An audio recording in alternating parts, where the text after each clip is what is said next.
देव माझा विठू सावळा संगे गोपाळांचा मेळा. म्हणजेच आपल्या विठुरायाला नेहमी गोपाळांचा मेळा म्हणजेच जर एकादशीला वारकरी संप्रदाय जर भेटीला गेला तर विठू सावळा हा अगदी प्रसन्न होतो, त्यांना आशीर्वाद देतो. भक्तांच्या भेटीसाठी तू आतुर असतो.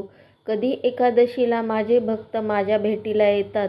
तसेच भक्तगणही या विठुरायाला भेटण्यासाठी त्यांनी त्यांचे माहेरपणाला जाण्यासाठी उत्सुक असतात. म्हणजेच पंढरपूर म्हणजेच भक्तांसाठी माहेरपण आहे असे आपण म्हटलं जातं. तर वर्षातून 4 एकादशी येत असतात. मोठ्या एकादशी त्यातली देवशयनी एकादशी सर्वात मोठी असते.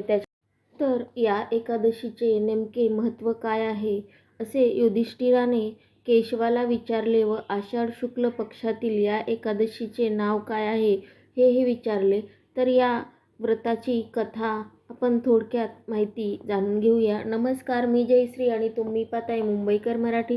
तर परत एका नवीन व्हिडिओमध्ये आपल्या सर्वांचे खूप खूप स्वागत आहे आणि तुम्हाला देवशयनी म्हणजेच आषाढी एकादशीच्या खूप खूप शुभेच्छा.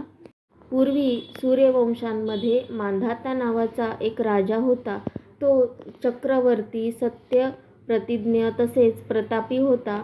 तो आपल्या प्रजेचे पालन अगदी व्यवस्थित करत असे आणि तसेच त्या राज्यात कधीही दुष्काळही पडला नाही, कोणालाही कसल्याच आदिव्याधी जडल्या नव्हत्या, कारण त्या राजाच्या कोषागारात अन्यायाने मिळवलेले कुठलेही धन नव्हते. अशा प्रकारे राजा राज्य करीत असताना एकदा राजाच्या पूर्वजन्माच्या पापामुळे त्याच्या राज्यात 3 वर्ष पाऊस पडला नाही. त्यामुळे प्रजाजन वैतागले, भुकेने आर्त झाले. राज्यात धान्य अजिबात नसल्यामुळे देवयज्ञ, प्रीतयज्ञ, अग्निहोत्र व वेदाध्ययन हे सर्व बंद पडले. तेव्हा सर्व प्रजाजन राजाकडे आले आणि म्हणाले, राजा, प्रजेला हिताचं ठरेल असे आमचे बोलणे ऐक. पुराणामध्ये पंडितांनी पाण्याला नारा असे म्हटले आहे. तेथे पाण्यातच राहण्याचे भगवंताचे घर आयन आहे, म्हणून भगवंताने नारायण असे म्हटलं जातं. तर आपल्या राज्यामध्ये पूर्वजन्मीचे काही पाप आहे का असे राजाला कळून चुकले. म्हणजेच राजा विचार करू लागला की माझ्याकडून पूर्वजन्मी काय पाप झालं आहे का, त्यामुळे पाऊस पडत नाही. असे हे विचार करत असताना प्रजाजन चिंतेत होते की राजा काय करणार. तेव्हा राजा, पर्जन्य नसेल तर प्रजेचा नाश होतो, तेव्हा ज्यामुळे पाऊस पडेल, आमचा योग्यक्षेम चालेल असं काहीतरी करा. म्हणून प्रजा अगदी केविलवाणी स्वरूपात राजा बोलू लागली. सर्व भूतमात्र, प्राणीमात्र अन्नातूनच निर्माण होतात. जगाचे जीवन हे अन्नावरच चालते. तसेच अन्न नसेल तर जगणार कसे? मी सूक्ष्म पद्धतीने विचार करीत आहे. कुठले पाप केले आहे का मी पूर्वजन्मी, हे असे राजा प्रजेला म्हटला. राजाने असा विचार केला व विधात्याला नमस्कार करून बरोबर मोठे सैन्य घेऊन तो गहन वनात गेला. तेथे तप करणाऱ्या श्रेष्ठ मुनींच्या आश्रमांना त्यांनी भेटी दिल्या.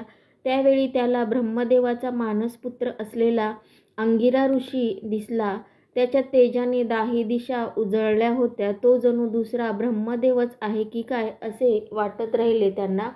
त्या ऋषींना पाहून माधाता राजा आनंदित झाला व तो रथातून उतरून त्यांच्यापुढे हात जोडून एखाद्या सेवकाप्रमाणे उभा राहिला.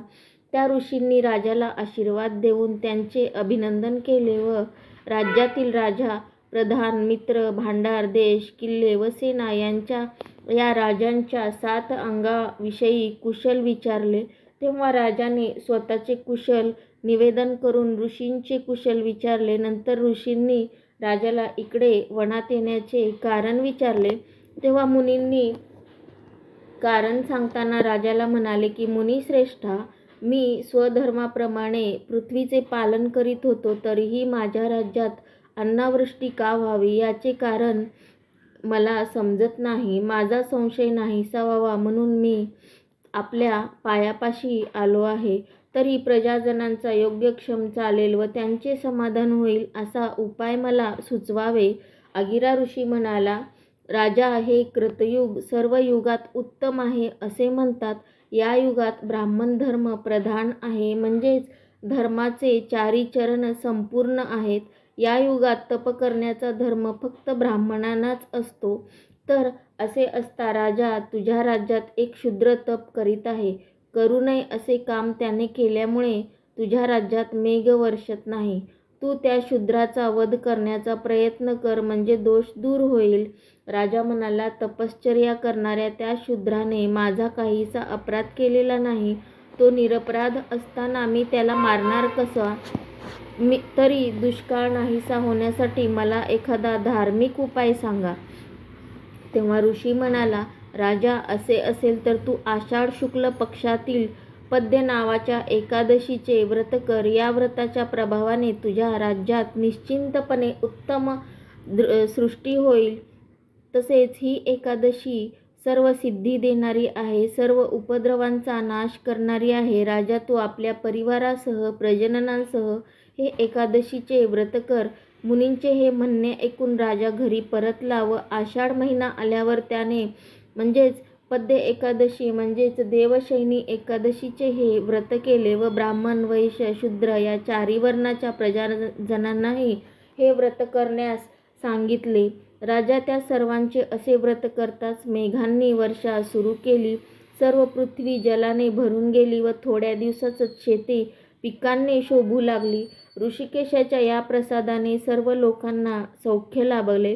म्हणूनच देवशयनी एकादशीला महत्त्व असे प्राप्त झालेले आहे की जेव्हा राजाने काहीही अगदी आपल्या प्रजेसाठी कुठलंही पाप केलं नव्हतं, त्यांच्या कोषागारात कुठलेही असं वाईट मार्गाने कमवलेलं धनधान्य नव्हतं, म्हणून जेव्हा राजांनी त्या शूद्राला मारण्याचा नकार दिला तेव्हा ऋषींनी त्यांना ही एकादशी करण्यास भाग पाडले. तेव्हा एकादशी केल्यानंतर राजांना हे सृष्टी हिरवीगार वसंत ऋतूमध्ये फुलून आलेली दिसली.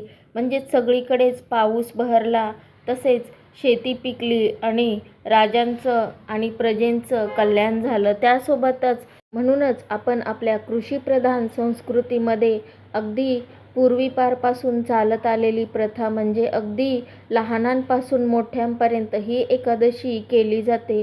म्हणजेच देव माझा विठू सावळा, संगे गोपाळांचा मेळा.